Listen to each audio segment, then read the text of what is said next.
Habis bokeh nanti ada yang transfer. Sebagai orang tua secara mental ya, mental. Dari kalau nggak salah SMA gitu ya, pertengahan gitulah, tapi homeschooling kan. Pas mau masuk sekolah dia punya duit 19 juta. Assalamualaikum guys, kita jumpa lagi di obrolan single mom, strong mom. Kita masih bersama Amel. Kita akan bahas mengenai, kita kan single mom nih, bagaimana kita bertahan dengan ekonomi kita, bagaimana bertahan dengan mental health kita nih, supaya kita tetap strong, supaya kita nggak stres gitu kan. Gimana Mel? Kita apa yang kira-kira kamu mau tanyakan nih? Tanyakan. Iya, Bunda, udah tahu dong ya yang namanya sendiri itu nggak gampang. Gimana Bunda dulu mensiasati untuk bisa tetap survive secara ekonomi dan juga mental health-nya tetap aman nih. Aman dalam arti kalau kita sehat sebagai orang tua secara mental ya, mental. Iya, biar gak gila. Nggak oleng itu bahaya banget ya, apalagi kan Raymond waktu itu udah kuliah, Steven udah mau masuk kuliah, udah mulai. Emily yang masih SMP dan sempat Emily juga ceritanya kan mogok lah ya, nggak mau sekolah. Coba bayangin nggak sih, belum kita mikirin uangnya, belum kita mikirin juga mental anak-anak kita, nggak cuma mental kita. Nah itu PR-nya tuh yang seperti itu. Ini panjang nih bakalan ceritanya, tapi boleh cerita satu-satu pelan-pelan biar boleh. Ini jadi penyemangat buat teman-teman yang nonton podcast kita supaya mereka yang merasa sendiri seperti yang kita alami dulu bisa bangkit lagi. Nggak sendiri banget juga sih, ada Allah ya. Ya gitu lah waktu itu. Karena kalau flashback nih, habis suami meninggal, ya kita tentu 3 bulan gitu kan, kita masa apa namanya? Masa idah itu kan kita tetap stay di rumah, tapi stay di rumah itu kan kita tetap berpikir nih, bagaimana nih caranya untuk melanjutkan hidup, untuk biaya anak-anak sekolah. Sedangkan kan kita tuh sebelumnya pure ibu rumah tangga. Suami nggak kasih kita kerja gitu kan. Pokoknya kita suruh jaga anak benar-benar 100% rumah tangga. Terus ya udah kita berdoa, ya aku berdoa sebenarnya ya Allah, semoga dikasih jalan untuk mencari rezeki, mencari rezeki, tapi yang tidak sampai melalaikan ibadah. Udah aku berdoa terus selama 3 bulan, ya itu kan kalau nggak salah 3 bulan gitu kan, itu berdoa. Nah pas endingnya mau selesai masa idah tuh tiba-tiba kok ada orang yang udah lama nggak tak kontak, yang memang aku suka langganan pasang aksesoris mobil, ya kontak, Bu. Dia bilang, Bu, aku mau pindah nih ke Medan. Ibu terusin dong tokoku, katanya gitu.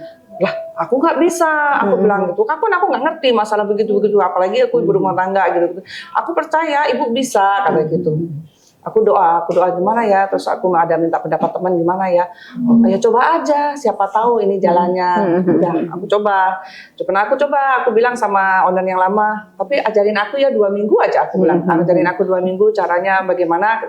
Oke, diajarin 2 minggu, udah diajarin 2 minggu. Ditinggal tuh aku ke Medan. Jadi aku tiap hari aku belajar, lihat Google, lihat YouTube, bagaimana nih. Oh ini untuk apa ini, cara pasangnya bagaimana. Jadi ketika orang tanya, ini Bu ada ini nggak? Gitu aku ya. udah ngerti. Paling nggak kita nggak nol banget. Nggak nol banget gitu. Makanya bukan sombong, karena orang tuh sampai bilang, Ibu berapa tahun pegang ini? Enggak, baru beberapa bulan. Aku bilang gitu kan. Itu hebatnya Bunda ya, itu mau belajar bilang, gitu ya. Masa sih katanya kayak udah expert banget. Ya kan ada Google, ada itu. Setiap hari saya belajar gitu. Ya memang tetap kalau kita mikirin ya, kita kalkulator kita ya, tetap nggak cukup sih dari hasil itu untuk biaya 3 anak loh, 3 anak 2 kuliah, 1 mau SMA, apalagi nggak ngomong kuliahnya, biaya hidup. Ya untuk biaya hidup, oke lah kalau biaya hidup mungkin kita makan masih bisa gitu. Kita bukan kita benar-benar nol, kita juga masih punya properti, nggak sombong, nggak bukannya kita menghilangkan rezeki yang ada. Kita punya properti, tapi kan juga properti nggak mungkin kita jual karena kita masih pakai, kita tinggal gitu kan. Tapi ya itu kembali lagi, kita yakin Allah pasti ada. Jadi ya gitulah. Alhamdulillahnya anak-anak itu ketika kuliah, mungkin mereka karena mereka ada bapaknya, mereka lebih mandiri, lebih bisa tahu diri gitu kan.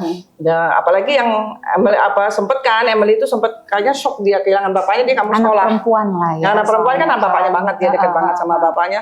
Dia sampai nggak mau sekolah, nggak mau nggak mau Pokoknya dia nggak mau sekolah, dia bilang itu dia beda. Tingkat apa itu? SMA? SMP mau masuk SMP SMA, pas masuk SMA baru masuk dia bilang nggak mau sekolah.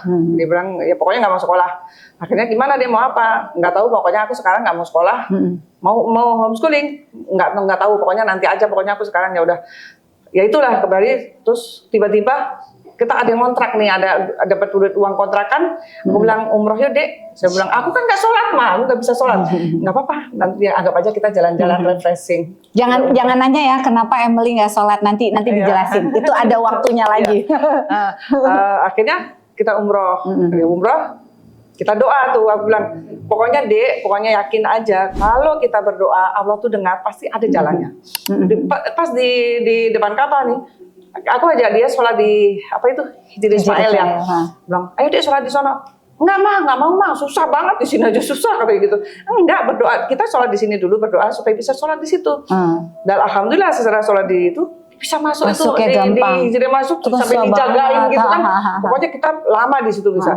Nah, pulang umroh tuh dia langsung ya udah mah aku homeschooling. Wah, emang kekuatan the power of doa. Kan? Homeschooling, oke, homeschooling mau pilih di mana? Kita cek tuh keliling homeschooling di mana-mana. Akhirnya dipilih satu institusi yang dia pilih yang di dekat toko yang aku ini gitu kan. Jadi memudahkan. Dan kebetulan Emily itu kan introvert banget juga kan, lebih introvert dari Raymond sebenarnya. Raymond kan sebenarnya introvert juga kan. Itu ya, ikut papanya sih kayaknya. Kayaknya iya. Jadi dia tetap nggak mau, sekolahnya nggak mau, tetap di situ. Jadi kita panggil guru seminggu 2 kali di toko gitu kan. Ya udah gituin.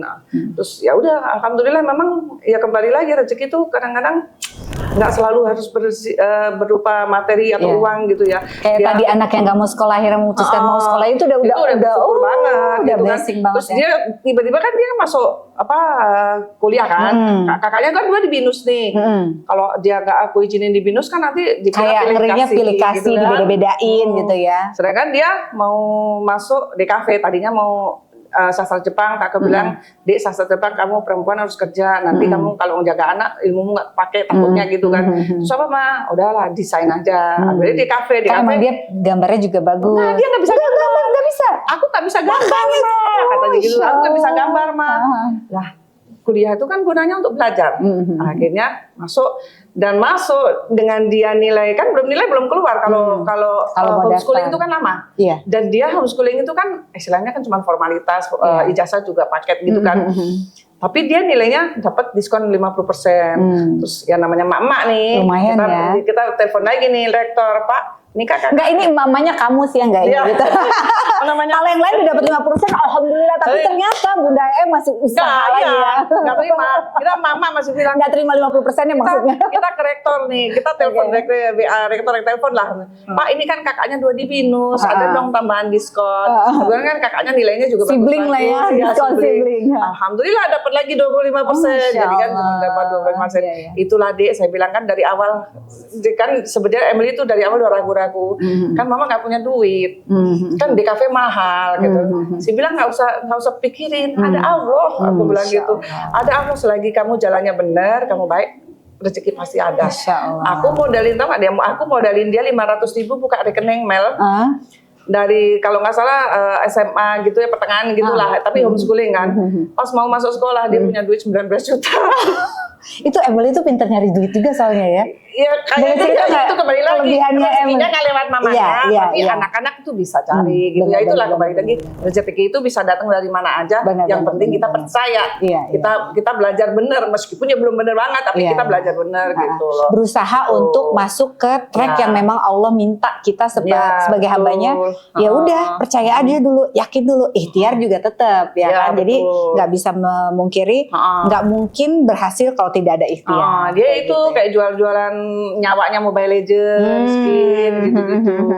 Sampai punya duit 19 juta pas masuk kuliah bisa itu. Terus kalau kayak masalah kita kita nggak punya tempat curhat ya kan, kita suami udah nggak ada. Gitu. Kalau tadi kan secara ekonomi, nah gimana tante Bunda AI, ini antara Bunda dan tante aman lah ya, pokoknya manggilnya itu. Apa aja boleh. Kamu kalau ketemu manggil tante boleh, kalau manggil Bunda juga boleh. Kakak, baik kakak ya. Jadi kalau untuk menjaga supaya hati kita ini selalu tenang, hati kita selalu baik dan pikiran kita tuh selalu yakin Allah selalu bersama kita. Kalau kita memaintainnya sendiri kan terkadang iman itu pasti naik turun. Iya betul. Itu udah pasti kita temui kapanpun dimanapun. Nah, gimana tante menjaga circle terdekat tante untuk bisa menguatkan kamu bisa, kamu pasti bisa. Keluarga kan jauh nih, ibu kan di Jogja, ya kan, adik-beradik juga nggak selalu dong punya kesibukan masing-masing. Tinggal di Cikarang, itu gimana? Jadi aku tuh kalau istilahnya kan waktu itu aku tinggal sendiri dong, anak-anak udah kos semua kan. Anak-anak tuh waktu itu udah tiga-tiganya udah ke sekolah nih, udah pada kos semua. Udah pada mencar ya. Udah kos semua lah, pokoknya aku di rumah tuh sendiri gitu kan. Dengan kesendirian tuh pasti kalau kita pikirannya kosong, pasti kan kita bahaya tuh, ntar mikirin ini stres, nanti terus aduh kenapa begini, tapi enggak, aku tuh orangnya tipenya kan aku suka belajar. Jadi di waktu aku pulang kerja, setelah aku selesai beberes rumah dari bengkel juga udah beres. Itu udah biasanya macet nih, pulang udah malam kan. Itu biasanya aku suka ngambil itu kayak les online gitu, les digital. Dari foto misalnya aku inget tuh lagi sibuk-sibuknya Canva waktu itu kan.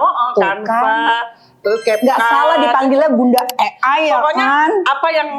aplikasi yang baru ada yang ada gurunya aku ikut les. Online ya. Jadi aku tiap hari nggak ada istilahnya nggak ada waktu luang untuk berpikir yang nggak aneh gitu ya. Kosong gitu. Emang seneng ngedit gitu. Aku seneng ngedit foto, ngedit. Tapi ya untuk hobi aja sih, nggak. Dan untuk healing time di saat daripada ngapa-ngapain, bukan tipe yang juga social life untuk ngerumpi gitu enggak gitu ya. Itu hanya untuk pengajian aja. Ya Allah soleha sekali sih. Pengajian karena seminggu sekali doang. Gitu ya. Jadi memang selain mengisi kesibukan harian dengan mengisi kegiatan online tadi, les-les, kursus-kursus gitu, ikut kajian juga. Kajian seminggu supaya sekali. Ketemu sama teman-teman yang satu frekuensi gitu ya. Betul. Itu dekat rumah. Iya, di lingkungan rumah aja. Selain itu ada lagi nggak kiat-kiat dari Bunda AI buat teman-teman semua yang lagi lihat podcastnya Bunda AI, selain kita ngisi waktunya dengan hal-hal yang positif, ikut kursus, terus masuk ke circle supaya kita kajian. tetap strong gitu, supaya kita nggak ini.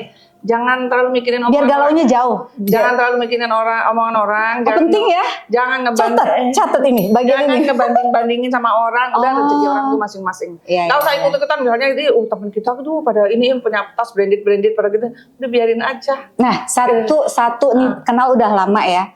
Bunda AI itu bukan tipe yang branded minded gitu ya. Jadi kalau Bunda Ya itu selalu mikirnya daripada gue habis uang buat beli yang mahal-mahal, mendingan nabung beli gadget.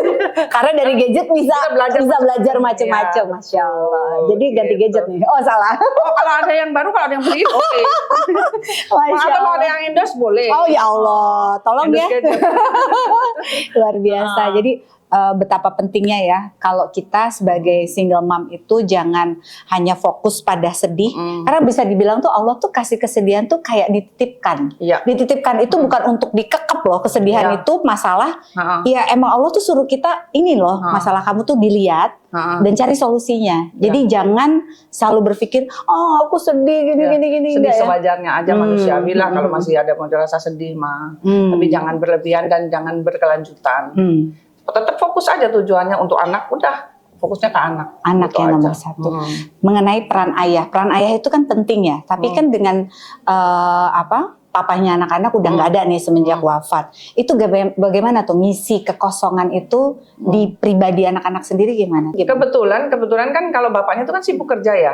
Ada tuh weekend juga paling sama anak-anak tuh main kan. Biasanya bapak-bapak kan nggak mau pusing dan nggak mau teorian lah ya. Dia takut anaknya nggak suka kalau dia terlalu ngatur anak gitu, takut anaknya benci gitu. Jadi semuanya istilahnya aku yang handle dari sekolah, nyari sekolah memang Allah udah mempersiapkan itu dari dulu begitu ya. Salah satunya kadang-kadang tuh kalau kita sudah melewati sesuatu ujian hikmah itu di akhir ya. Itu baru kata, oh iya dulu kita kayaknya nggak suka banget ya dikasih begini, katanya kok punya suami kok kayak nggak peduli banget. Misalnya kita semua harus kerjain sendiri, ini kalau dia cuma nyari duit. ternyata sesudah kita itu, oh ternyata Allah tuh lagi ngedidik kita. Iya, lagi mempersiapkan. Karena kan nggak selamanya kan Allah itu kan suami kan juga titipan gitu kan, nggak selamanya suami kan jadi milik kita. Ternyata kita tuh disiapin untuk itu. Jadi waktu suami kita bukannya nggak sedih, tapi kita nggak sampai jatuh terpuruk karena kita terlalu bergantung sama suami. Gitu. Jadi buat teman-teman yang saat ini masih di kondisi sedih, nggak apa-apa, nikmati dulu sedihnya. Karena sedih itu, ya sedih juga merupakan sebuah rizki yang harus kita syukuri. Karena kayak sering Bunda Ai sharing kemana-mana. Sedih itu nggak selamanya. Iya. Hujan juga nggak selamanya. Boleh ditambahin? Habis gelap terbitlah. Jadi biar terang gimana? Kan selalu ada kemudahan. Masya Allah. Jadi... Habis bokeh nanti ada yang transfer. Habis ini ada yang endorse handphone ya kan. Jadi apalagi. Jadi ya udahlah ya, dinikmati, disyukuri. Karena hidup kita yang menurut kamu sedang tidak nyaman dan tidak enak bisa jadi adalah doanya orang lain yang pengen hidup seperti kamu. Ya itu seperti roda berputar, nggak selamanya kita di bawah. Ketika lagi di bawah ya udah kita sabar, kita berdoa semoga kita bisa bangkit. Lagi di atas, makanya kalau lagi di atas juga gak boleh sombong. Masya Allah. Iya, supaya nanti kalau nyusup lagi kita nggak istilahnya nggak terlalu terpental lah. Iya. Gitu. Ini memang strong mama banget ya, luar biasa, keren. Nah, kalau tadi udah sering singgung si Raymond, ya kan, Steven, Emily, dengan karakter yang aku tahu dari mereka kecil tuh beda banget. Raymond ya begitu, Steven begitu, Emily juga gitu. Pasti sebagai orang tua tuh kita kan nggak bisa maksain gaya kita ketiga anak ini. Yang ada kita beradaptasi ngadepin tuh anak masing-masing karakternya seperti apa. Ini boleh deh kita obrolin tuh. Seru tuh. Seru ya. Tiap anak beda-beda. Benar. Tapi kayaknya kita bahas next aja deh. Nanti. Jadi ngopi dulu nih. Pada penasaran nggak? Kalau pada penasaran tulis di komen ya. Kalau benar-benar kita lanjut nanti. Nanti kita obrolin mengenai pola asuh, bagaimana Bunda Ai menghandle 3 anaknya dengan cara yang keren banget pastinya. Oke, kalau yang penasaran tonton terus ya obrolan kita Single Mom, Strong Mom.